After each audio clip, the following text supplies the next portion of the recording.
Hey everyone, and welcome back to Hoodie Talk, where we talk all things news, and today we're back. Now I know I've been going for a while, but that doesn't matter. We're back now. We're here now. So let's talk about all the nerd news and things that we have missed. You mean we? This is you. Okay, this not is a you we. thing. Me. Or I've missed and haven't been reporting on. It doesn't matter. We're here now, so let's talk all things nerd news. So first up, we're going to be starting out with Star Wars, and man, there's been a lot of Star Wars projects that come out in the last few years, and also we have more to look forward to in the future because we're talking about it now.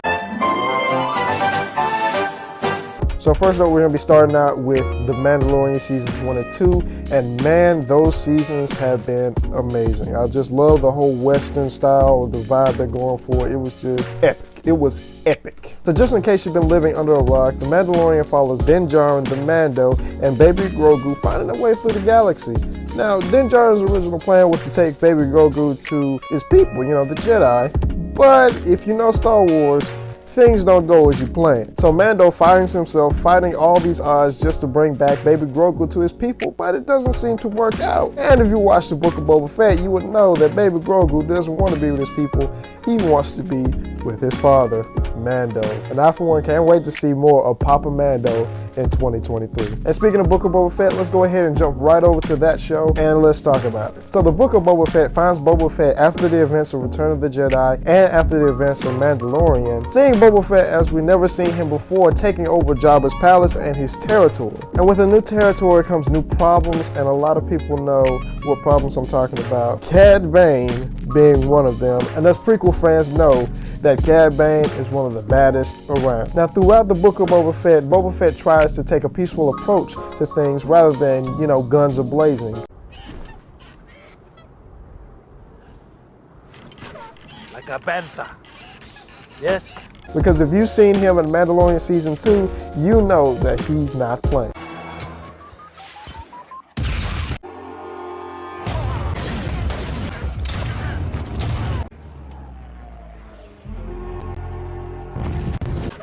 Like a panther. And when the peaceful approach didn't work, man, it was glorious to see Boba Fett and Mando team up. And yes, Mando took over the show for 2, 3. Was Boba Fett even in the Book of Boba Fett? That doesn't matter. What does matter is that he is taking the throne of Jabba's palace and his territory, and people respect him instead of fearing him like Jabba. And that was the Book of Boba Fett. On to the last 2 points of the Star Wars conversation, and man, I've saved the best for last. Seriously. Tales of the Jedi and Andor. Now, Tales of the Jedi automatically for me was a 9 out of 10, if not 10 out of 10, because like I've said previously, I'm a lifelong prequels fan, and I'm not changed. So let's jump right into Tales of the Jedi. Now, Tales of the Jedi follow Count Dooku before he fell to the dark side, Ahsoka before she went to the Jedi Order, and it shows her after Order 66. Now, I definitely love Ahsoka's stories. It added a lot more depth to the character. It added a lot of emotional stakes. It added a lot more of everything. It hit every point, but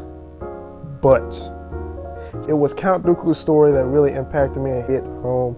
It definitely one of my favorite storylines in all of Clone Wars, and it definitely deserves that #1 spot when it comes to Ahsoka over Count Dooku. I also enjoy seeing Yaddle there. Never seen her in any form of media outside of Attack of the Clones. I definitely hope that we get more of Tales of the Jedi, definitely more Tales of Clone Wars Jedi. Kit Fisto, Plo Koon, Aero Secor, Shakti, definitely a lot more Jedi stories. But if you want to do Tales of the Sith too, I'll be fine with that. Definitely want to see Revan. Definitely want to see Sidious. I definitely want to see a lot of Sith, lots of Jedi. Whatever we get, I'll be more than happy to take. And that's Star Wars, Tales of the Jedi. So Andor was definitely a different approach to Star Wars, or at least the way we see Star Wars, because it's usually aliens flying in space, lightsaber fights, clones versus droids. It's usually a bunch of fighting. But in this show, we got to see in the trenches. We got to be in the trenches, seeing what it took to be a rebel at the start of rebellion. Because not all the time will you have a Jedi, or you'll have a clone or a Mandalorian flying to save you. and sometimes it's just you and yourself against an entire army. What I also enjoyed seeing was the return of Cassian Andor from Rogue One story, and I definitely didn't think 3 words would break me. But I can't swim. But anyway, overall, Andor was an amazing watch, and it definitely was a different take and a different aspect that was totally unexpected, but more than welcome. And I cannot wait for season 2 because they've already started production on Andor season 2. Cannot wait. And that concludes Andor and the Star Wars talk. Now it's time to talk about Marvel and DC movies, comics. You know what? Let's just talk about it.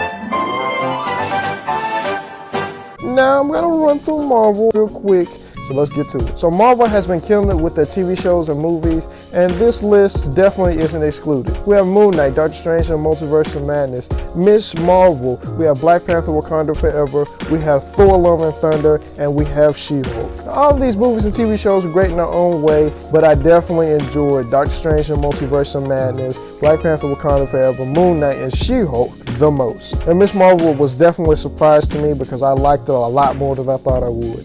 Thor, Love and Thunder, not so much. But we're not going to talk about that. Let's move on.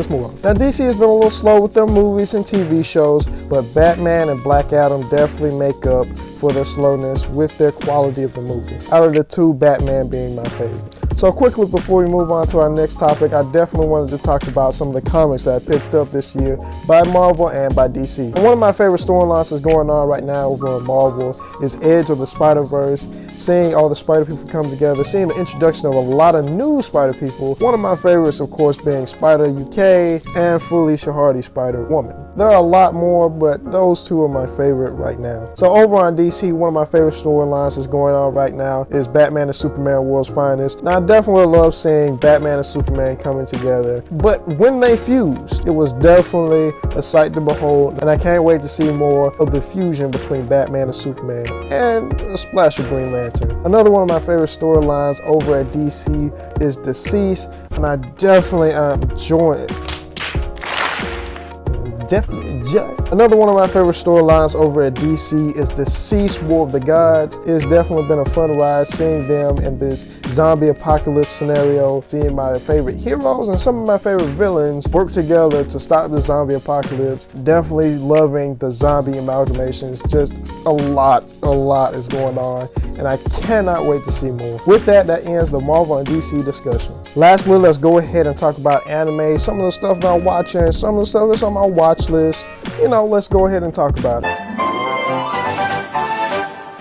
From isekai to shonen to shoujo to romance to comedy, there's just been something for everybody. I'm going to go over a quick rundown of all the anime that I'm watching or have watched this year. Hang on, because this list is pretty long. We have Overlord Season 4. We have Devils of Part-Time in Season 2. We have A Million Go. We have The Maid I Hired Recently is Mysterious. We have Cyberpunk Edge Runner. We have JoJo Stone Ocean, Chainsaw Man. We have Spy X Family Part 1 and 2. We have Mob Psycho 100 Season 3. My Hero Academia Season 6. Bleach, The 1,000-Year Blood War. We also have Blue Lock. We have Uzaki-chan Wants to Hang Out Season 2. The Eminence and Shadow. We have Welcome to Demon School. We have Maid War. We have Immortal Knights, Reincarnated as a Sword, The Great Jahi Will Not Be Defeated, Banished from the Hero's Party, Love After World Domination, Skeleton Knight. We have The Dungeons Black Company, Ranking of King. We have Demon Slayer Season 2, My Dress Up Darling, and we have many more anime that has come out this year. Now, there's definitely been a lot of manga and webtoons to come out this year, but here are just a couple I think you should keep your eye on that I personally recommend. You have Zom 100, Volume 1 through 8 is out right now. Go pick that up. We have My Hero Academia, Volume 29 through 32. We have Chillin' in Another World with the Level 2 Super Cheat Power. 1 through 4 is out right now. Level 1 Demon Lord and One Room Hero 1 through 4 is out. We have The Adventure of a Broke Mercenary 1 through 3. We have Blue Lock 1 through 3. And there's one specific manga that I definitely want to recommend above all. Crazy Food Truck. Volumes 1 and 2 are out right now, and they're definitely worth a read, and I definitely want you to check them out. There's also a web manga that's out right now called Fabricant 100. That first chapter was amazing. and you should definitely give it a read. Hopefully we'll see more amazingness coming from this manga soon, so give it a read. So with all that said, this has been Hoodie Talk. Can't wait to see you for episode 2. All right, peace out. Bye.